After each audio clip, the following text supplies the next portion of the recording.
도울 김영욱입니다.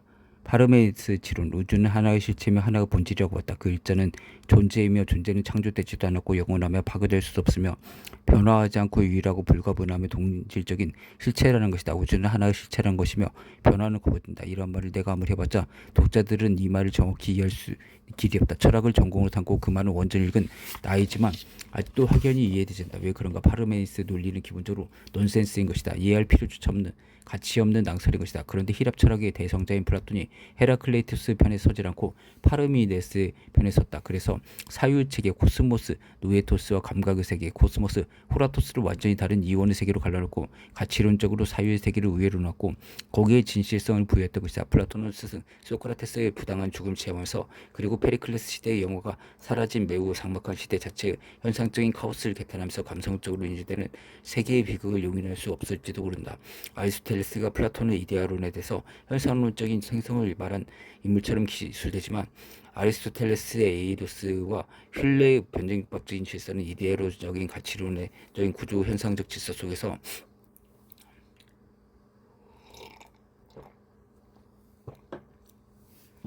늘어놓은 것에 불과하므로 플라톤에 대한 헤라클레이토스적인 대안이 될 수가 없는 것이다.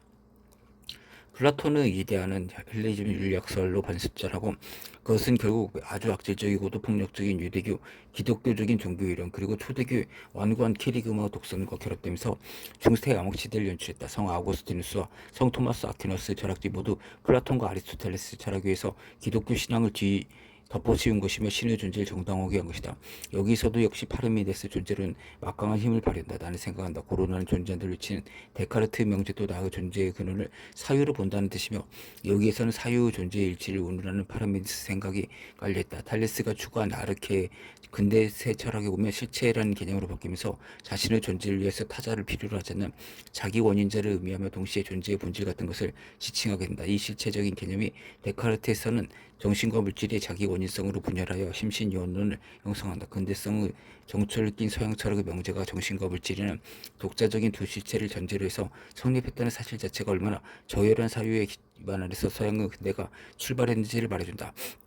내가 이런 말을 시화되면 독자들은 또다시 어렵다는 소리를 할 것이고 피곤함을 느낄 것이다. 간절하게 약술하자면 선천적이고 연역적인 이성을 중심으로 한 합리주의, 내셔널리즘의 후천적인 경험을 중시하는 경험주의 칸트의 비판 철학에서 종합되었다 하지만 그것은 현상적인 질서에서 국한되면서 물 자체는 인식의 범주를 벗어난 것으로 불가지론적인 대상이다. 이 물 자체를 현상의 질서 다시 엮어낸 것이 바로 헤겔의 변증법이다. 변증법이란 절대정신의 자기 현현 방식을 말하는 것이다. 그러니까 데카르트의 레스 코기단스가 헤겔의 절대정신에까지 확대되고 정교화가는 과정이 서양의 근세 철학이라고 말할 수가 있는데 이 배면에는 파르메니스의 존재론이 깔렸다. 나는 아직 줄량의 프롬 빙 투 리빙이라는 책을 읽지 않았다.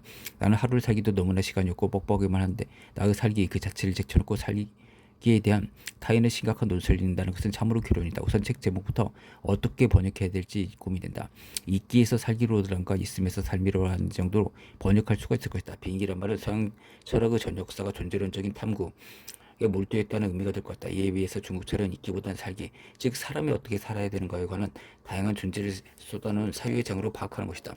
줄리앙이 중국 철학에 관심을 갖는 핵심적인 중국 철학의 사유가 청나라 초기까지만 해도 거의 전혀 서구적 언어에 물들지 않은 독자적인 성격을 거셨다는 데 있다. 다시 말해서 서구적 사유의 편견을 객관적으로 읽어낼 수가 있는 거의 유일한 도구란 것이다. 여태까지 서양의 사상가들은 중국적 철학의 사유를 독자적인 철학으로 읽어내지 못했으며 동방의 사상가들도 서양의 철학을 절대적인 진리인 양 권위주의적으로 수용하면서 그 진면을 파악하지 못했다는 것이다. 줄량은 서양에서 활력하는 중국 철학의 새로운 스타일의 전도사가 되겠다는 것이 아니고 그 양자의 객관적인 실상을 있는 그대로 파악해서 서구 사상의 네드록을 돌파하고 새로운 철학을 만들고 싶어 하는 것이다. 줄량은 바로 바람직한 양심적 학자라고 말할 수 있겠지만 어찌 보면 매우 공포스러운 인물이겠다. 우리는 우리가 가지고 있는 자산을 세계인들에게 보편적 가치로서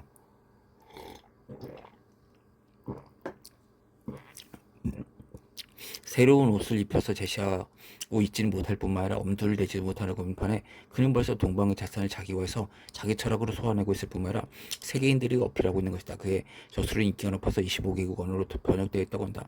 이와 같은 현재 프랑스 철학자 중에서 타국어로 번역된 서적이 가장 많은 사상가로서 알려져 있다.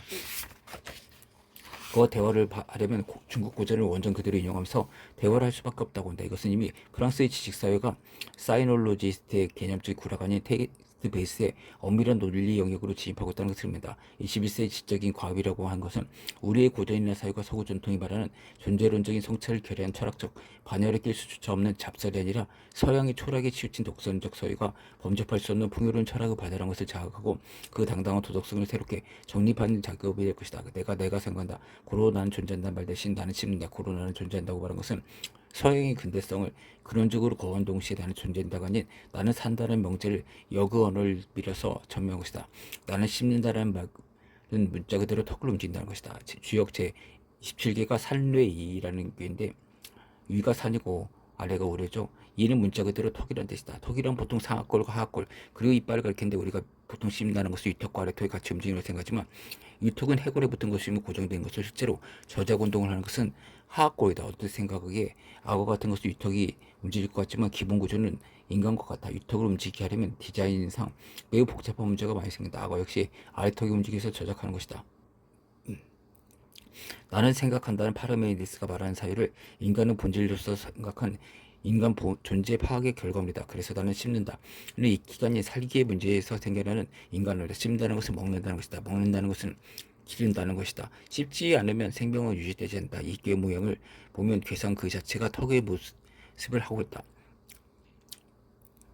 아래와 위로 두 개의 끊어지지 않는 작두이가 있고 그 두 개의 양요 사이에서 끊어진 네 개의 심볼이 있다. 음요. 복잡하게 따질 것 없이 아래 위의 두 양요는 위턱과 아래턱을 가리키고 그 사이에 네 개의 음요 가운데 위의 두 개는 윗니, 아래 두 개는 아랫니를 가리킨다고 보면 이 꾀는 그 괴상 심볼리즘 심볼이라고 할 것 건덕지도 없이 아가를 떡 벌리고 있는 턱의 모습이다. 그 아가리의 모습 속에서 복잡한 음양우주의 원리를 말한다는 것은 분명 서구인들에게 파르메니데스의 존재론보다 더 이해하기 어려운 것이라고 말할지 모르겠다. 파르메니데스는 자신의 철학을 매우 화려한 식구로서 장식했다. 중동에 미치는 데까지 나를 태워서 나를 암말들이 나를 호위해가고 있었다. 그들이 나를 이끌어가고 있는 이야기 풍성한 여신의 길로 가게 한 후에 아는 사람 모두 도시에 둘을 데려다주는 그 길로 거기서 나는 태워 날라지고 있었다. 즉 거기서 아주 명민한 암말들이 마차를 끌면서 나를 태워 나르고 있었고 처녀들 길을 인도하고 있었다. 거기서 닉스 밤과 에마르 낮의 길들이 문이 있고 그 문을 아래 위 양쪽에서 상인발과 돌로 된 문턱이 에워싸고 있다. 그리고 에텔에 있는 그 문은 커다란 문짝들로 차 있는데 많은 대가를 치르게 하는 니케 정의가 그 문에 응보일을 가지고 있다. 처녀들이 부드러운 말로 그녀를 달래면서 영리하게 설득했다. 어서 자기들 위해서 내리 잠금목으로 꽉 쥐어진 빗장을 문으로부터 밀어내달라고. 그러자 그 문을 통해서 곧장 처녀들이 마차와 암말들이 마차길로 이끌었다. 그리고 여신이 나를 반갑게 맞아들였는데 내 오른손을 자신의 손으로 맞잡고는 다음 같은 이야기를 하면서 내게 말을 걸었다. 불시의 마부들과 더불어서 그대를 태워서 다른 암말들과 함께 우리 집에 있는 젊은이여. 환상적이다. 그러나 좀 공허하다. 이런 히라베의 시구에 비하면 주역의 계산은 매우 구체적이다. 이때는 존재의 그런이다. 점을 치면 길할 수밖에 없다. 턱을 통찰한다는 것은 관이는 무엇을 이름인가? 스스로 자기가 입에 채울 것, 그 시를 어떻게 무엇을 위해서 구하고 있는지 그 소유연을 살피는 것이다. 그 인간은 선악 규령이 다 씹으면서 드러나는 것이다. 음식이라든지 말에서 드러나는 거죠. 정의천을 말한다. 성인께서 천일을 걸려서 모든 사람에게 혜택을 가게 만드는 것도 결국은 씹음의 도인 것이다. 또한 사람이 생명을 기르고 형체를 기르고 덕을 기르고 사람을 기르는 것 또한 모두 이 씹음의 도인 것이다. 양생이란 움직이고 쉬고 절제하고 뜻을 펼치고 하는 것에 관한 것이다. 양형이란 마시고 먹고 의복을 입는 것에 관한 것이다. 양닭이란 유의를 갖추고 의를 행하는 것이다. 양이란 자신의 마음을 밀어서 타자 물에 위치리 는 것을 말한 것이다. 죄를 학교와 상으로만 풀이한 대상자는 이와 같이 말하고 있다. 산 아래에 우리가 유동치면서 만물을 이양하고 있는 것이 이꾀의 형상이다. 권자는 이꾀의 형상을 본받아서 입에서 나가는 언어를 신중히 하면서 덕을 기르고 입으로 들어가는 음식을 절제해서 몸을 기른다. 입이라고 하는 것은 음식과 관련된 동시에 언어와도 관련돼 있다. 음식으로 들어가는 것이며 언어는 나오는 것이다. 음식은 앞으로 표현을 빌리면 양생 양인과 관련된 것이고 언어는 양덕 양인과 관련된 것이다. 대상자는 인간의 실종 상황에서 가장 중요한 것이야말로 언어를 삼가하는 것이고 절 음식이라고 말한다. 우리가 철학적 관심을 존재에서 삶으로 바꾼다고 할 때 그 레토릭의 구성 방식이 이토록 달라진다. 존재론이란 대체로 존재하지 않는 것을 존재한다고 설득한다는 데서 생겨난 것이다. 중세기의 모든 존재 증명이 결국 있지도 않는 신의 존재에 증명하기 위한 것이다. 하이데거가 존재자와 존재를 나눠서 생각하는 것도 서구인의 기나긴 존재에 대한 강박관념 때문에 설정되는 것이다. 왜 우리는 있음을 회의해야 하는가? 있는 것을 있는 그대로 받을 수가 없는가? 하느님의 존재가 없을 때 모든 존재자는 하느님이 되고 하나님을 스스로 계시한다. 이런 말 하다 보면 쓸데없는 논란에 사로잡히고 또다시 읽기 어렵다는 소리를 듣겠나. 실존 철학이 따로 있을 필요가 없다. 나는 씹는다란 이 한마디면 실존은 제 문제가 씹는 과정 자체에서 해소되고 마는 것이다. 서양 철학을 하는 사람들은 참으로 괴이한 궤변이라고 말할 것이다. 그러나 존재의 근원을 씹음으로 볼 때 우리가 끊임없이 반추해야 할 삶의 조건은 자구구실이다. 즉 입 안에 채워놓는 것을 끊임없이 반추해야 한다는 것이다. 어떻게 무엇을 위해서 나는 입을 채우고 있는가? 그 소유안을 스스로 탐구해야 한다는 것이다. 이러한 역의 소리가 나에게는 죽음으로 존재로 자각을 통해서 선구적으로 결의함으로써 비본래적인 자아를 벗어서 본래적 자아로 복한다는 것은 하이데거 외침보다는 보다 구체적으로 다가온다. 이 꾀에 관련해서 윤석열의 문제점은 명료하게 드러난다. 윤석열 정권의 문제점이기도 할 것이다. 첫째는 입안을 충실히 채우고 있는 자들이 채움에 관해서 반출을 하지 않고 한없이 먹으리만 한다는 것이다. 나아구실이 무엇인지, 내가 왜 먹고 있는지를 반성함이 없다는 것이다. 검찰이 권력을 휘둘릴 수 있는 환경에 처하고 있다고 해도 왜 권력을 휘둘러야 하는지에 대한 반추가 있어야 한다. 자본가가 자본을 증식시키고 있다면 그 증식의 소유원이 무엇인지 자고해야 된다. 구실, 입으로 채우면 반드시 양생, 양형, 양덕, 양인과 연계됐다. 독식 확대는 결국 모든 세계 내 존재의 파멸을 초래한다. 현 정권은 저름식의 미덕을 결하고 있다. 둘째로 윤석열은 신언어의 미덕을 결하고 있다. 윤석열이 입을 열기만 하면 국민들은 불안해한다. 너무나 신을 모른다. 특히 외국에 나가면 그가 또 어떤 사고를 칠까, 무슨 엉뚱한 언약을 할까, 또 무슨 기대하지도 않았던 망언을 쏟아놓을까 불안불안하는 것이다. 군자는 입계의 상징성, 덕성을 본받아서 입에서 나오는 언어를 극히 삼가야 된다. 그래서 군자는 통치자를 말한 것이다. 언행의 영향 범위가 협의한 소인을 대상으로 하고 있지 않다.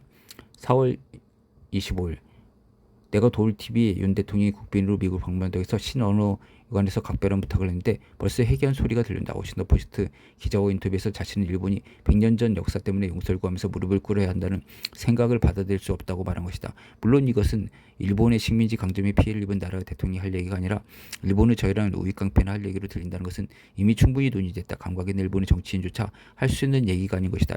윤석열의 막말이나 망언은 이미 국민들에게 익숙한 테마이기 때문에 내가 부연 설명할 필요 없다. 그러나 윤석열 개인의 문제가 아닌 우리 민족의 역사인식에 관한 공론의장이 있어서 그가 저지르고 있는 오류는 우리 국민 모두가 진보 보수를 막론하고 명확히 인식해야 된다.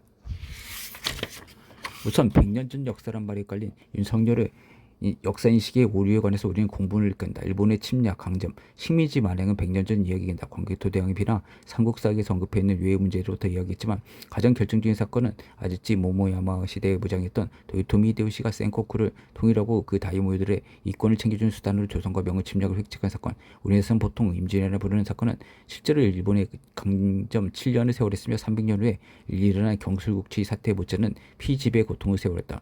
이미 일본은 국내의 정치 모순을 해결하기 위해서 한국을 자국 생존의 기지로 활용해야 한다는 확고한 신념을 정립했을 뿐만 아니라 그 신념을 실천했던 것이다. 그 신념은 4세기가 지나면서 대동아 공영권에는 황당한 제국주의적인 신념으로 부활했고 조선을 강점하는 것은 도요토미 히데요시가 이순신의 수군과 의병 활력으로 못 이룬 꿈을 이뤄서 대동아 공영권을 달성한다는 확고한 정책으로 발전했던 것이다. 그들의 식민지 침략은 100년 사건이 아니라 전 역사를 관통하는 신념이어 본능이다. 조선인들이 삼천리 궁음수강산마로 행복하게 잘 살 수 있다는 민족적인 믿음과 합의가 있다. 그러나 일본들은 추구 토호쿠 지진 사태에서도 제안했듯이 국토에 대해서 근원적인 불안감을 감추지 못했다. 경술국지는 100년 전 사건이 아니다. 다시 말해서 100년 전에 단절된 사건이다. 100년 전 사건이라는 역사인식의 오류는 일본의 강점 사태를 일시적인 해프닝으로 이해한다는 것이다. 일본의 강점이 시각적인 사태가 아니라 기나긴 시국 연속체들의 연속태이다.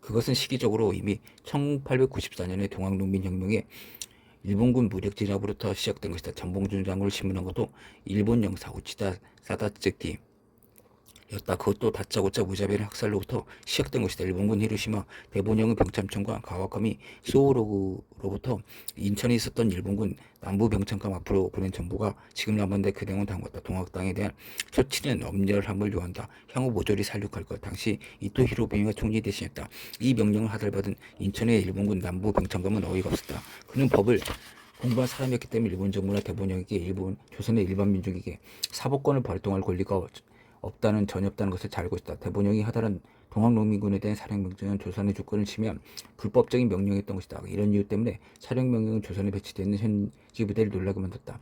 이것은 홋카이도대학 명예교수 이노우의 가치고 논문 충청도 동학농민군 탄압 일본군에 대하여부터 인용한 것이다. 이렇게 황당하게 시작된 일본 침략, 다 지나간 일이 사관이 사전이 무릎 꿇라니 이런 말 하지 말고 그냥 미래를 위해서 잊어버리자. 과연 이 나라 대통령이 할 얘기인가? 이렇게 넘길 문제인가? 윤석열 그대는 당신의 가족을 사랑하고 아끼는 사람일 것이다. 그런데 어느 밤 느닷없이 흉한들이 들이닥쳐서 당신의 가족을 모조리 죽여버리고 당신을 종으로 삼고 당신 집을 강점하면서 50년 살았다고 보자. 그대는 이 사실 읽고 용서할 수가 있겠다. 아니 이자야 말하겠는가.